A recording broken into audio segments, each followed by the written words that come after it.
കഴിഞ്ഞ കുറേ ദിവസങ്ങളായി തന്നെ ബി.ജെ.പി. സംസ്ഥാന അധ്യക്ഷൻ കെ സുരേന്ദ്രൻ മാധ്യമങ്ങളോട് കടുത്ത ഭാഷയിലാണ് പ്രതികരിച്ചു കൊണ്ടിരിക്കുന്നത്.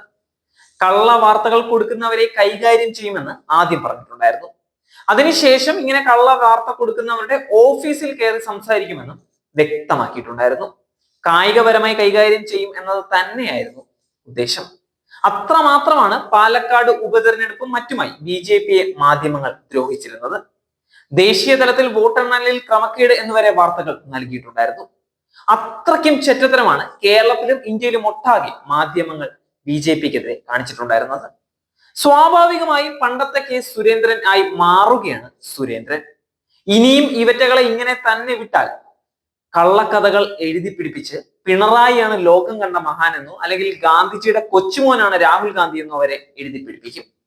അങ്ങനെയാണ് പത്രപ്രവർത്തനം മാറിക്കൊണ്ടിരിക്കുന്നത്. ഇങ്ങനെ പത്രപ്രവർത്തനം മാറുന്ന കാലത്ത് സുരേന്ദ്രനെ പോലെ ശക്തമായി പ്രതികരിക്കുന്ന ഒരു നേതാവ് ഉറപ്പായും വേണം. ദേശാഭിമാനി പോലുള്ള പത്രം, അതായത് 1946 തുടങ്ങിയ പത്രം തൊട്ട് ഇങ്ങ് നവയുഗത്തിലെ യൂട്യൂബ് ചാനലായ മറുനാടൻ മലയാളി വരെ ബി.ജെ.പിക്കെതിരെ ആവുന്നത്ര പണി കൊടുക്കാൻ നോക്കുകയാണ്.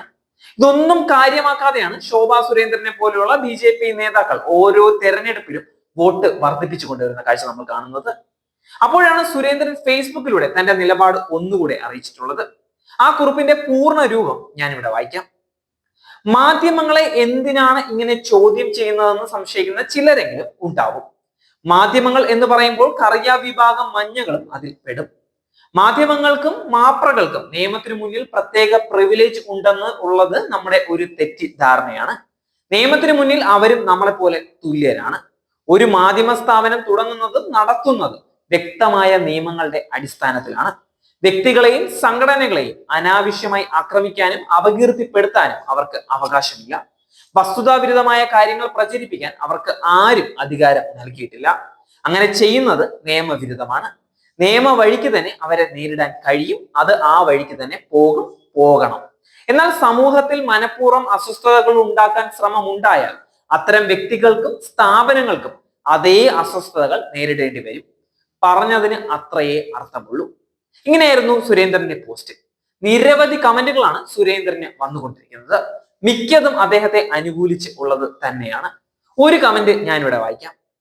ഈ സുരേന്ദ്രനെയാണ് ഞങ്ങൾ ആഗ്രഹിക്കുന്നത്. ഒരു പൊടിക്ക് പോലും വിട്ടുവീഴ്ച ചെയ്യാതെ വ്യാജ പ്രചരണം നടത്തുന്ന മാധ്യമങ്ങളെ നേർക്ക് നേർ നിന്ന് പൊളിച്ചെടുക്കുക. കൂടെയുണ്ട്.